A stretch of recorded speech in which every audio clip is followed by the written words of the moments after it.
नमस्कार. मुद्रा भद्रा राष्ट्रे हे पुस्तक लिहित असताना लेखक म्हणून माझी काय भूमिका होती? जगण्यात हेतू येण्यासाठी शिवाय वाचावे असा दावा करणारं मुद्रा भद्रा राष्ट्रे पुस्तक यासाठी निराळं आणि वेगळं आहे. कारण यामध्ये शिवकाळातील संदर्भांचा, घटनांचा आजच्या आव्हानांशी मेळ घातलेला आहे. त्यामुळे तरुणांना, उद्योजकांना, व्यापाऱ्यांना, व्यावसायिकांना, राजकारण्यांना, समाजकारण्यांना वाचावं असं हे पुस्तक आहे. महाराष्ट्रानं यावर आजवर भरभरून प्रेम केलं आहे.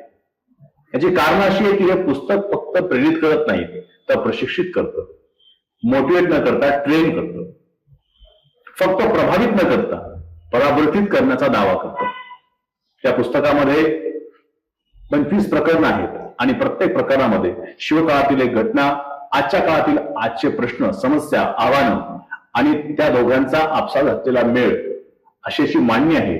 प्रकरणाच्या शेवटी काही प्रश्न विचारलेले आहेत, जे प्रश्न साहजिकच कुठल्याही वाचकाच्या मनात स्वतःच्या आयुष्याबद्दल पडतात. स्वतःच्या आयुष्याशी, स्वतःच्या आयुष्यातील समस्यांशी या पुस्तकाचा आपण मेळ घालत घालत याला वाचत गेलात तर नक्कीच हे पुस्तक तुमच्या आयुष्यामध्ये ट्रान्सफॉर्मेशन अर्थात परावर्तन करणारं ठरेल.